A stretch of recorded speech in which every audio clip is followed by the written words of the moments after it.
అధ్యక్ష, తమరి అనుమతితో ఈ సంతాప తీర్మానాన్ని ప్రతిపాదిస్తున్నాను. తెలంగాణ శాసనసభ సభ్యులు శ్రీ మాగంటి గోపీనాథ్ గారి మృతి పట్ల ఈ సభ తన తీవ్ర సంతాపాన్ని వ్యక్తం చేస్తూ శోకార్తులైన వారి కుటుంబ సభ్యులకు ప్రగాఢ సానుభూతి తెలియజేస్తున్నాను. అధ్యక్ష, మనందరికీ దాదాపు ఈ సభలో ఉన్న చాలామంది సభ్యులకు, ముఖ్యంగా హైదరాబాదు నగరంలో నివసించిన వాళ్లకు, చదువుకున్న వాళ్లకు చిన్న వయసు నుంచే మాగంటి గోపీనాథ్ గారు మిత్రుడు.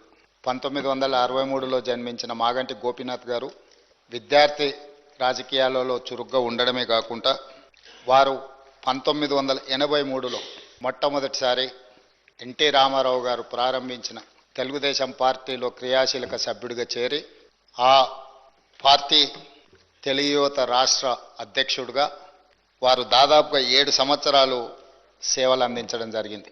1985 నుంచి 1992 వరకు తెలుగు యువత అధ్యక్షుడిగా, ఎన్టీ రామారావు గారి యొక్క పరమ భక్తుడిగా, వారికి నమ్మకమైన విశ్వాసపాత్రుడైన ఒక బంటుగా ఎన్టీ రామారావు గారితోని మాగంటి గోపీనాథ్ గారికి సత్సంబంధాలు ఉండే.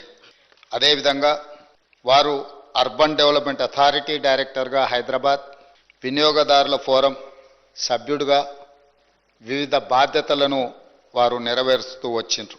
అదేవిధంగా వారు సినిమా రంగంలో నిర్మాతగా, విద్యార్థి రాజకీయ నాయకుడిగా, ప్రజాప్రతినిధిగా తెలుగుదేశం పార్టీలో ఎదిగి సినీ నిర్మాతగా కూడా వారు రాణించడం జరిగింది. అధ్యక్ష,